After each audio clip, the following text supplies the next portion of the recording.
नमस्कार दोस्तों, आज मैं लाई हूँ मालती जोशी जी द्वारा लिखी कहानी प्रॉब्लम चाइल्ड। तो प्रस्तुत है आज की कहानी प्रॉब्लम चाइल्ड। जैसे ही दरवाज़ा खुला, आलोक ने तस्वीरों वाली किताब से चेहरा ढक लिया। योजना थी कि जैसे ही गुड़िया किताब के लिए हाथ बढ़ाएगी, वह उसे लपक कर गोद में उठा लेगा। अपनी रानी बिटिया को देखे हुए पूरे 8 दिन हो गए थे। अब एक एक क्षण उसे भारी पड़ रहा था। लेकिन दरवाज़ा गुड़िया ने नहीं, उसकी माँ ने खोला। यह तो उसे पहले ही समझ लेना चाहिए था। गुड़िया भला इतनी देर लगाती है? वह तो जैसे घंटी पर कान लगाए रहती है। निम्मो, जरा सामान देखना, मैं उन सज्जन को रवाना कर दूं, आलोक ने अपना बैग पकड़ाते हुए कहा। लेकिन वह जब ऑटो के पैसे देकर वापस आया, तब भी सूटकेस और बैग वहीं दरवाजे में पड़े हुए थे। वह तो टकराते टकराते बचा। निम्मो, जरा फर्स्ट क्लास चाय तो बनाना, मैं अभी नहा कर आया। वो डीजल गाड़ियों की घरघराहट से सर एकदम भन्नाने लगा है, कहते हुए आलोक ने अपना कोट उतारकर निरुपमा के कंधे पर टांगा और बाथरूम में घुस गया। नहाकर वह तौलिया लपेटे ही बाहर निकला। जानता था कपड़े तो बिस्तर पर रखे ही मिलेंगे, पर बेडरूम में पहुंचकर निराशा ही हाथ लगी। निम्मो, मेरे कपड़े, वह चिल्लाया। रैक पर रखे हैं, किचन से आवाज़ आई। और कुर्ता पजामा कहाँ है? अलमारी में देख लो ना, चिल्ला क्यों रहे हो? मुझे चाय भी तो बनानी है। उसका मन खट्टा हो गया। 8 दिन के उबाऊ टूर के बाद यह स्वागत हो रहा है। बिटिया तो घर से नदारद ही है, उसकी माँ भी कोई खास तवज्जो नहीं दे रही है, और इन्हीं लोगों के लिए वह खटता रहता है, जंगलों की खाक छानता फिरता है। चाय वहीं बेडरूम में ही आ गई, साथ में नाश्ता भी था, पर निरुपमा का मुंह ही सूजा हुआ था। क्या बात है निम्मो? उसने कप उठाते हुए पूछा। क्या थका हारा पति एक मुस्कान का भी हकदार नहीं है? तुम हारे थके हो तो क्या मैं यहाँ फूलों की सेज पर लेटी हुई थी? कोफ्त हो आई उसे। अजीब औरत है, जब देखो पारा चढ़ा ही रहता है। सीधे मुंह बात करना तो जैसे जानती ही नहीं। और वह साहबजादी, उसका तो पैर ही घर में नहीं टिकता है, बस मटर गश्ती करती रहती है। वह तो यात्रा के दौरान भी उसे नहीं भूलता। जहाँ जो चीज़ अच्छी लगती है ले लेता है। पर इन महारानी जी को बाप की परवाह भी है, बस खेलने से ही फुर्सत नहीं है। चाय से निबटकर उसने 8 दिन के अखबारों का गट्ठर उठाया और सोफे पर पसरते हुए पूछा, वो लक्ष्मी जी कहाँ हैं? कौन? वही तुम्हारी कन्या। गई होगी कहीं। उसका क्या एक ठिकाना है? उसके चाहे जितने भी ठौर ठिकाने हों, तुम्हें मालूम तो होने चाहिए। आखिर माँ हो तुम उसकी। हाँ, मैं माँ हूँ, इसीलिए मुझे ही सब खोज खबर रखनी चाहिए। तुम्हारा कोई कर्तव्य नहीं है। पढ़ाई करवाऊँ तो मैं, तैयार करूँ तो मैं, स्कूल छोड़ने जाऊँ तो मैं। तो तुम्हारा मतलब है अब मैं नौकरी छोड़कर बेबी सिटिंग शुरू कर दूँ? अजीब अहमक हो। हाँ हाँ, मैं तो हूँ ही बुरी। तुम इसी तरह हमेशा मुझे जलील करते रहते हो, तभी तो वह मुझे घास नहीं डालती। एक बात नहीं सुनती है मेरी। कुछ कहने जाओ तो ये देखो। और निरुपमा ने अपना हाथ उसके आगे कर दिया। आलोक ने देखा, कलाई पर दांतों के गोल गोल निशान थे। खून रिस रिस कर उन पर जम गया था। यह क्या हुआ? काटा है तुम्हारी लाडली ने। क्या बात करती हो? तो क्या मैं झूठ कह रही हूँ? निरुपमा ने कहा, और इतनी देर से बंधी हुई रुलाई एकदम फूट पड़ी। आश्चर्य में डूबा आलोक उसका माथा सहलाता रहा। सिसकियों के बीच में उसने बताया कि इस बार टर्मिनल में गुड़िया बहुत पीछे रह गई है। रिपोर्ट बुक पर गंदे रिमार्क आए हैं, इसीलिए जरा सा डांट दिया तो बस। और फिर निरुपमा सिसकने लगी। दर्द शायद इस अप्रत्याशित अपमान का ही ज्यादा था। गुड़िया ने भी तो कमाल कर दिया। तभी महारानी जी मुंह छुपाकर कहीं दुबक गई हैं। इस पर कुछ लगाया? निरुपमा ने न में सिर हिला दिया। कमाल करती हो, कम से कम डिटॉल से धो तो लिया होता। चलो डॉक्टर के यहाँ चलते हैं, कहीं सेप्टिक हो गया तो लेने के देने पड़ जाएंगे। डॉक्टर से क्या कहेंगे? वो सब वहीं चलकर सोचेंगे। चलो तैयार हो जाओ। लेकिन घर से निकलने के बाद उसे खुद ही अपनी फैमिली डॉक्टर के यहाँ जाते हुए शर्म आने लगी। वह दूर आनंद नगर तक चला गया और एक अच्छा सा बोर्ड देखकर गाड़ी रोक दी। डॉक्टर काफ़ी बुजुर्ग थे। बिना कुछ किए थोड़ी देर तक जख्म को देखते रहे। आलोक से प्रतीक्षा सहन नहीं हुई। उसने आखिर बता ही दिया, बच्ची ने काट लिया था। इट्स ऑल राइट, एक एटीएस लगा देते हैं फॉर सेफ्टी। उन्होंने इंजेक्शन लगाया, ड्रेसिंग भी की, फिर पर्चे पर गोलियां भी लिख कर दी। फीस देकर वे लोग चलने को ही थे कि डॉक्टर ने कहा, 1 मिनट रुकेंगे? वे लोग रुक गए। अपने इलाज की फीस तो मुझे मिल गई, पर एक सलाह मैं आपको मुफ्त में दूंगा। मेरा विश्वास है कि मेरी बुजुर्गी का लिहाज करके आप सुन लेंगे। उन्होंने एक बार दोनों को भरपूर नज़र से देखा, फिर बोले, देखिए, बच्चा कभी इतनी बुरी तरह से रिटेलिएट नहीं करता unless he is hurt badly and deeply. Let it not happen again. शर्म के मारे दोनों से सिर उठाते नहीं बना। वे उसी तरह सिर झुकाए दुकान से बाहर आ गए।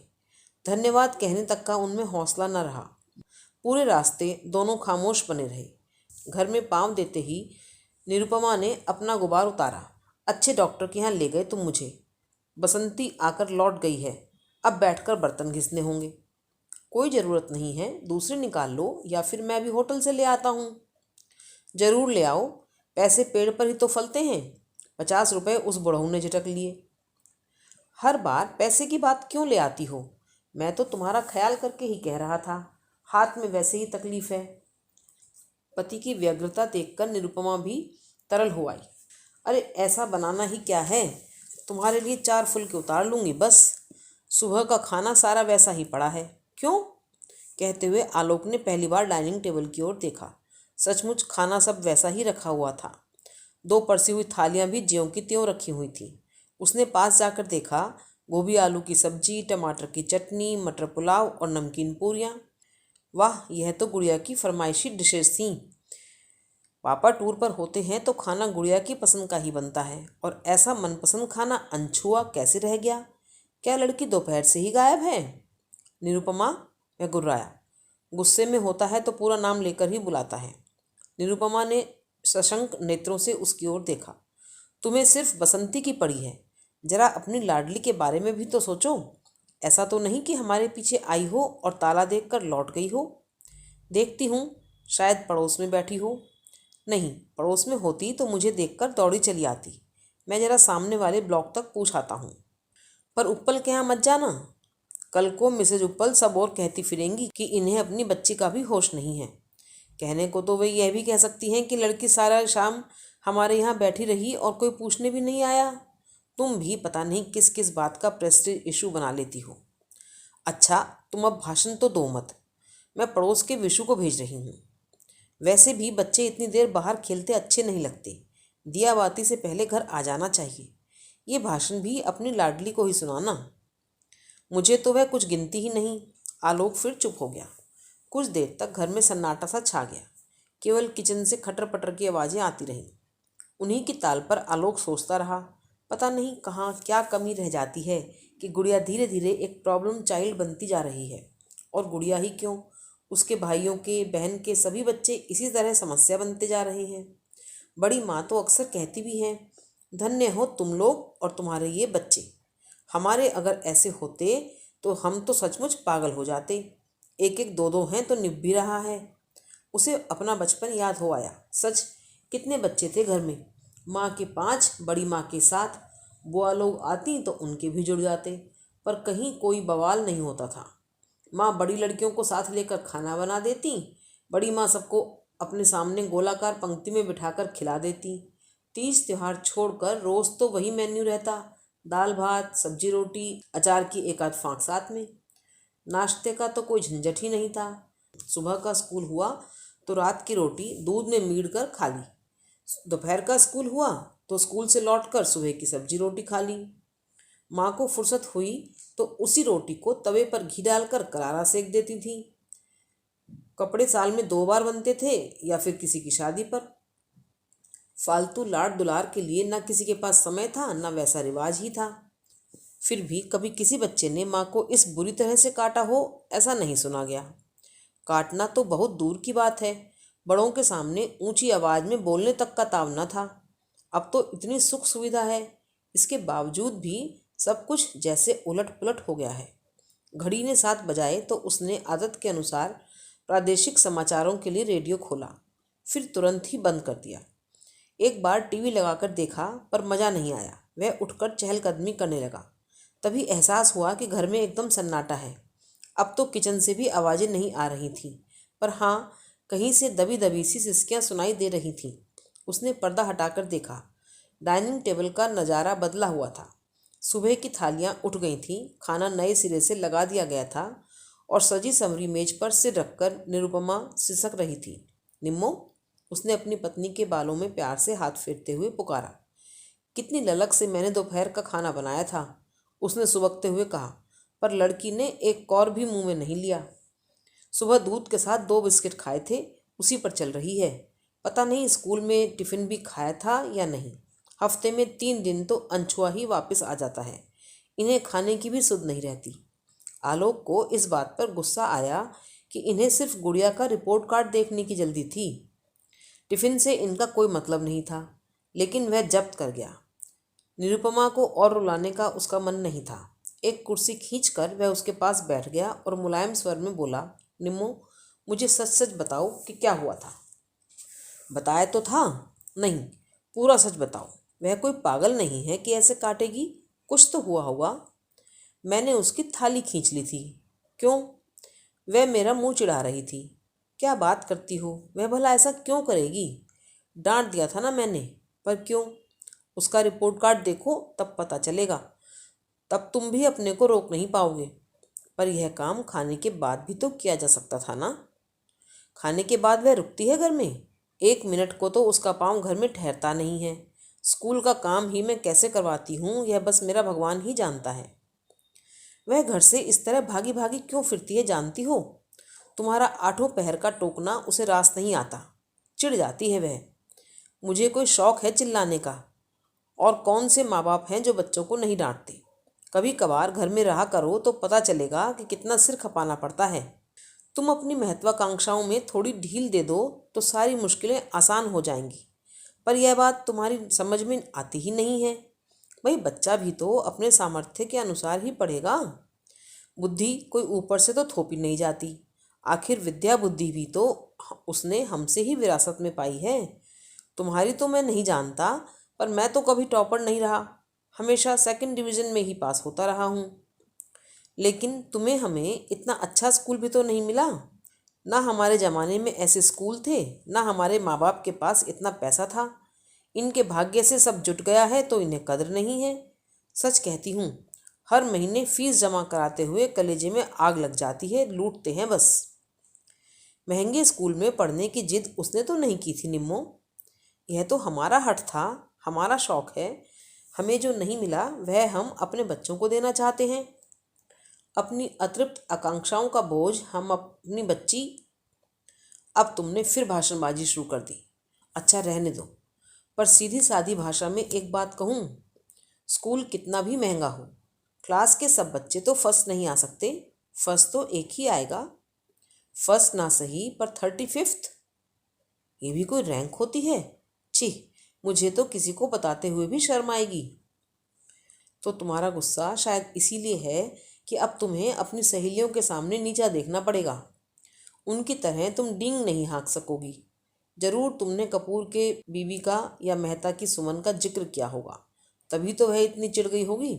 निरुपमा का चेहरा फिर तमतमाने लगा था। तभी दरवाजे की घंटी बजी। आलोक ने लपक कर दरवाज़ा खोला, पर अफसोस, सामने वाजपेयी जी की उर्मिला खड़ी थी। उसे देखकर ही याद आया कि आज बुधवार है और 8 बजने ही वाले हैं। नमस्ते भाई साहब। नमस्ते। आलोक ने बेमन से प्रति नमस्कार किया। आज आपको दरवाज़ा खोलना पड़ा। गुड़िया कहाँ है? पढ़ रही है क्या? सहेली के यहाँ बर्थडे पार्टी में गई है। आलोक अवाक रह गया। निरुपमा ने कितनी जल्दी और कितने सहज भाव से उत्तर गढ़ लिया था। काश यही सच होता। वैसे उर्मिला को सच झूठ से कोई सरोकार नहीं था। उसने तो मात्र औपचारिकता बरती थी। उसे तो चित्रहार से मतलब था। आंधी हो या तूफान, वह चित्रहार देखने जरूर आती है। शुक्रवार बुधवार उसका आना नियम सा हो गया था, पर इससे पहले कभी इतना अखरा नहीं था। टीवी पर विज्ञापन आने शुरू हो गए थे। आलोक के कान दरवाजे पर लग गए।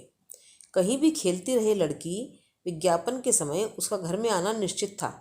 इसी विश्वास के बल पर वह इतनी देर से अपने को रोके हुए था।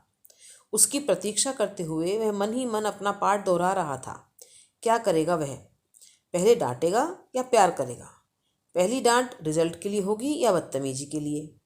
सजा के तौर पर वह खिलौने आज नहीं देगा। तस्वीरों वाली किताब तो वह देख ही लेगी, सामने जो पड़ी है। या उसे भी छुपा देना ठीक होगा? खैर, यह सब तो बाद में सोचा जाएगा। सबसे पहले तो वह उसे जी भरकर विज्ञापन देखने देगा। लड़की जैसे जान छिड़कती है उस पर, उसकी तो जैसे समाधि लग जाती है, पलक तक नहीं झपकाती। स्कूल से उपहार स्वरूप मिली जुओं के निष्कासन के लिए निरुपमा को यह उपयुक्त समय लगता है। लड़की जगह से हिलती भी नहीं है। जैसे ही पहला गाना समाप्त हुआ, आलोक का धीरज जवाब दे गया। उसने स्कूटर की चाबी उठाई और चप्पल पहनकर बाहर आ गया।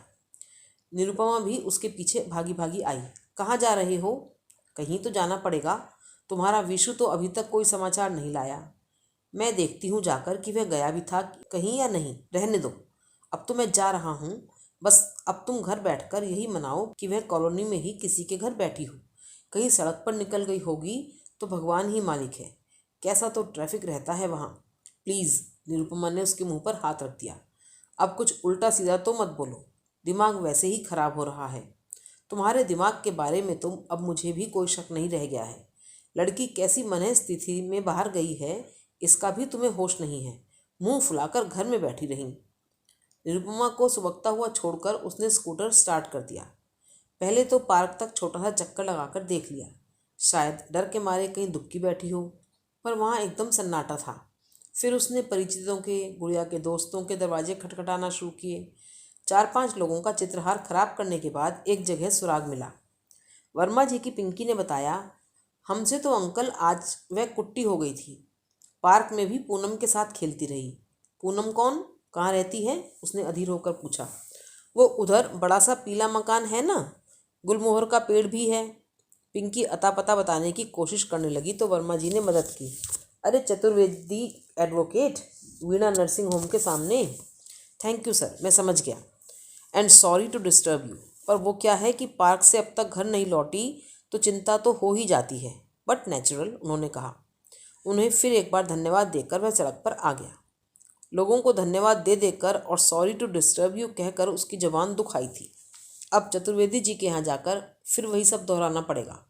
ईश्वर करे वह उसका अंतिम पड़ाव हो। अगर गुड़िया वहाँ भी नहीं हुई तो? उसे निरुपमा पर बहुत गुस्सा आ रहा था। कैसी अजीब परिस्थिति में डाल दिया है उसे।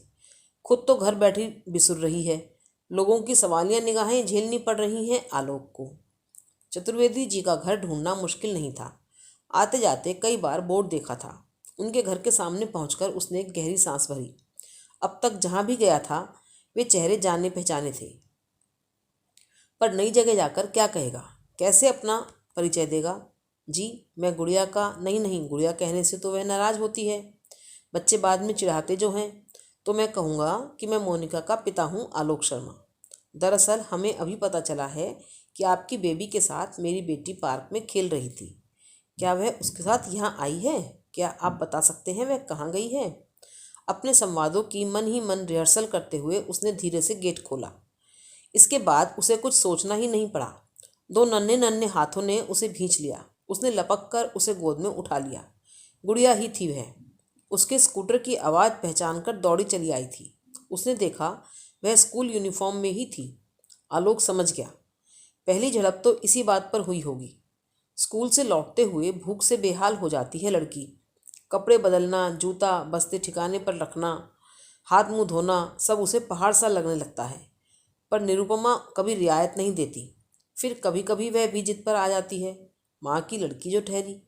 गुड़िया का इस तरह सामने आ जाना इतना अप्रत्याशित था कि राहत का एहसास करने में भी कुछ वक्त लगा। फिर तो जैसे खुशी का ज्वार उमड़ पड़ा। उसे बार बार चूमते हुए वह कहने लगा, कहाँ रह गई थी मेरी रानी? पता है मम्मी कितनी परेशान हो रही हैं। तुम्हें पता नहीं था कि आज पापा आने वाले हैं? और पापा को अगर अपनी गुड़िया ना मिले तो कितना बुरा लगता है। चलो अब जल्दी घर चलो। मम्मी बेचारी रो रो कर हलकान हुई जा रही हैं। दादी माँ, मैं जाऊँ? गुड़िया ने कहा तो उसे होश आया कि वह दूसरों के दरवाजे पर खड़ा है और शिष्टाचार भी कोई चीज़ होती है। उसने देखा एक बुजुर्ग सी महिला दरवाजे पर खड़ी थी। अगल बगल 2 नन्हे भाई बहन भी थे जो कौतूहल से आलोक को देख रहे थे। पूनम, ये मेरे पापा हैं, गुड़िया ने हुलसकर कहा। अच्छा हुआ बेटा जो तुम आ गई। बच्चों की दादी अब नीचे उतर आई थी। मैं तो परेशान हो रही थी कि इसे घर कैसे भिजवाऊं। मुझे तो रात में ठीक से नज़र भी नहीं आता। बहू और बेटा दोनों एक शादी में गए हैं, उन्हीं का इंतजार कर रही थी। अब इतनी बुजुर्ग महिला को वह धन्यवाद भी क्या दे। विनम्र स्वर में बोला, मैं बहुत शर्मिंदा हूँ। दरअसल आंटी, हमें पता ही नहीं था कि यह यहाँ होगी। हम तो पास पड़ोस में ही ढूंढ रहे थे। वो तो अभी किसी ने बताया तो मालूम हुआ। इसने आपको तंग तो नहीं किया? अरे नहीं, यह तो बड़ी प्यारी बच्ची है। बस तीनों मिलकर मज़े से कहानी सुनते रहे। वाह, फिर तो गुड़िया को खूब मज़ा आया होगा। अच्छा बेटे, अब दादी माँ को प्रणाम करो, अपने दोस्तों को टाटा करो। पूनम बेटे, भैया को लेकर कभी हमारे यहाँ भी आना। सारी औपचारिकताएं पूरी करके वह बाहर आया। गुड़िया को गोद से उतारकर गाड़ी स्टार्ट करने ही वाला था कि लगा पीछे कोई खड़ा है। देखा, बच्चों की दादी ही थी। एक बात कहनी है बेटे। आलोक ने सांस रोक ली। निरुपमा ने आज अच्छा तमाशा बनाया है। शाम को डॉक्टर साहब ने डोज पिलाया था, अब यह नितांत अपरिचित महिला भी उपदेश देने वाली है। वह अदब के साथ खड़ा हो गया, पर उन्होंने बस इतना ही कहा, देखो बेटा, घर पर जाकर डांट डपट मत करना। उसकी कोई गलती नहीं है। दरअसल मैंने ही उसे रोक लिया था। अकेले भेजने की हिम्मत नहीं पड़ी। लड़की पहले से ही डरी हुई है, इसीलिए समझा रही हूँ। तुम बुरा मत मानना बेटा, पर एक बात ध्यान में रखो, बच्चों पर माँ बाप का रौब तो होना ही चाहिए, बहुत ज़रूरी है वो। पर उनके मन में दहशत नहीं होनी चाहिए, खौफ नहीं होना चाहिए, नहीं तो वे ठीक से पनपते नहीं हैं। आलोक ने राहत की सांस ली। चलो, सस्ते में जान छूटी। इतनी सी बात तो वह झेल सकता है, पर कहीं अगर वे पूरी बात जान पाती तो तब तो अच्छा खासा प्रवचन सुनना पड़ता। हेडलाइट की रोशनी में उसने दूर से ही देख लिया था, निरुपमा बरामदे की सीढ़ियों पर बैठी हुई थी। उन लोगों के पहुंचते ही वह दौड़ी चली आई। गुड़िया को उठाकर उसने छाती में भींच लिया, उस पर चुम्बनों की बौछार कर दी। साथ में वह रोती भी जा रही थी। कहाँ रह गई थी मेरी बच्ची तू? मम्मी को कितना इंतजार करवाया। मम्मी से रूठ कर गई थी तू? ऐसे भी रूठता है कोई? मम्मी कितना रोई है पता है? गुड़िया बड़े मज़े से माँ की गलबहियाँ देकर प्यार की उस फुहार में भीग रही थी। उसी समय पास पड़ोस के घरों से संगीत की परिचित धुन सुनाई दी। शायद दूरदर्शन पर समाचार समाप्त हो गए थे। गुड़िया माँ की गोद से सर से नीचे उतरी और तीर की तरह भीतर चली गई। ओ माँ! निरुपमा ने जोर से सिसकारी भरी। उतरने की हड़बड़ी में गुड़िया ने शायद उसका जख्मी हाथ दुखा दिया था। देखा कैसी दुष्ट है। यहाँ तो हम रो रो कर बेहाल हुए जा रहे हैं और उसे टीवी की पड़ी है। टेक इट इजी डार्लिंग, आलोक ने उसकी पीठ थपथपा कर कहा।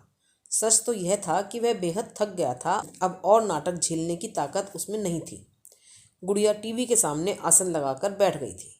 ट्यूबलाइट के उजले प्रकाश में निरुपमा ने देखा तो चीख उठी, हाय मैं मर जाऊं, तू क्या ऐसी भूतनी सी चतुर्वेदियों के यहाँ गई थी? तुम्हें किसने बताया? आलोक ने पूछा। वर्मा जी का सुनील आया था, कह रहा था पापा ने भेजा है ताकि आप जिक्र ना करें। It was very thoughtful of him. पर इसे तो देखो। रिलैक्स निम्मू, चतुर्वेदी जी कोई तोप नहीं है, उनके भी बच्चे हैं, वे भी यूनिफॉर्म पहनते हैं। और सबसे बड़ी बात यह है कि मिसेस चतुर्वेदी घर पर नहीं थी, इसलिए तुम्हें डरने की ज़रूरत नहीं है। बस आप फटाफट खाना लगाओ, भूख से दम निकला जा रहा है। बस अभी गर्म करके ला रही हूँ, तब तक इससे कहो कपड़े बदल ले। बदल लेगी भाई, और एक दिन नहीं भी बदले तो कोई आसमान नहीं टूट जाएगा। गुड़िया रानी, विज्ञापन खत्म होते ही तुम उठोगी और वॉश बेसिन पर जाओगी। कपड़े नहीं बदलोगी तो चलेगा, पर हाथ तो धोने पड़ेंगे। गंदे हाथों से कोई खाना थोड़े ही खाता है। पापा मैं खाना नहीं खाऊंगी। क्यों बेटा, इस तरह भी रूठता है कोई? मैंने है ना पूनम के यहाँ खा लिया था। क्या? निरुपमा इतनी जोर से चीखी कि लड़की बेचारी सहम गई। रुआंसे स्वर में बोली, मैंने तो मना किया था, पर दादी बोली बड़ों का कहना मानते हैं, जिद नहीं करते, फिर मैंने खा लिया। बेचारी, बड़ों का कहना ना मानती तो क्या करती? भूख से आते कुलबुला रही होंगी। आलोक का जी भर आया, पर निरुपमा ने तो जैसे तूफान मचा रखा था। यहाँ हम सुबह से हलकान हो रहे हैं, अन्न का एक दाना तक मुंह में नहीं दिया, तब से बैठे बस भगवान को मना रहे हैं, और इस महारानी को देखो। अब बस भी करो, आलोक जोर से गुर्राया। तब जाकर उसका भुनभुनाना बंद हुआ। उसने खा लिया तो ठीक है, पर अब मेरे पेट में भी तो कुछ डालो। तुम तो ऐसे कह रहे हो जैसे मैं 56 भोग खाकर बैठी हूँ। आलोक ने उत्तर नहीं दिया। अब किस किस बात का जवाब दे वह? खाना खाते समय भी वह चुप ही रहा। 4-5 कौर चुपचाप निगलने के बाद एकाएक निरुपमा बोली, सुनो, सुनाओ। उसने सचमुच खा तो लिया होगा ना? बच्चे झूठ नहीं बोलते। नहीं, मेरा मतलब है वहाँ पता नहीं कैसा खाना मिला हो। देखो निरुपमा, उनके यहाँ भी बच्चे हैं और इसी एज ग्रुप के हैं, इसलिए खाना भी बच्चों के लायक ही बना होगा। भूखी होती तो अपने साथ खाना लेती। खैर, भूखी क्यों रहेगी, वहाँ तो खा ही लिया होगा। वहाँ नखरे उठाने वाला था ही कौन। यहाँ तो मम्मी बैठी है ना, मम्मी को तंग करने की तो उसने जैसे कसम खा रखी है। निम्मो, तुम भी कमाल की चीज़ हो। भगवान ने तुम्हें बड़ी फुर्सत में बनाया है। क्या हुआ? सोचता हूँ तुम पर एक थीसिस लिख डालूं। पिछले साल रेवती बीएड के लिए प्रॉब्लम चाइल्ड की एक फाइल तैयार कर रही थी, याद है? खूब याद है।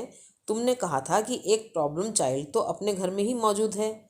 निरुपमा ने मुंह फुलाकर कहा। उसका गुस्सा अब तक ताज़ा था।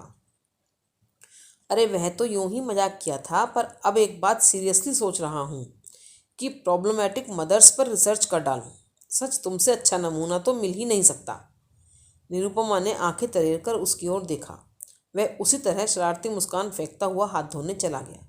लौट कर देखा, गुड़िया सोफे पर ही लुढ़क गई है। अरे यह तो सो गई। कौन सी नई बात है? सुनो, मैं बिस्तर ठीक कर रही हूँ, तुम उसे ले आओ। यह भी रोज का कार्यक्रम था। गुड़िया को सुलाकर आलोक भी एक पत्रिका लेकर बगल में लेट गया।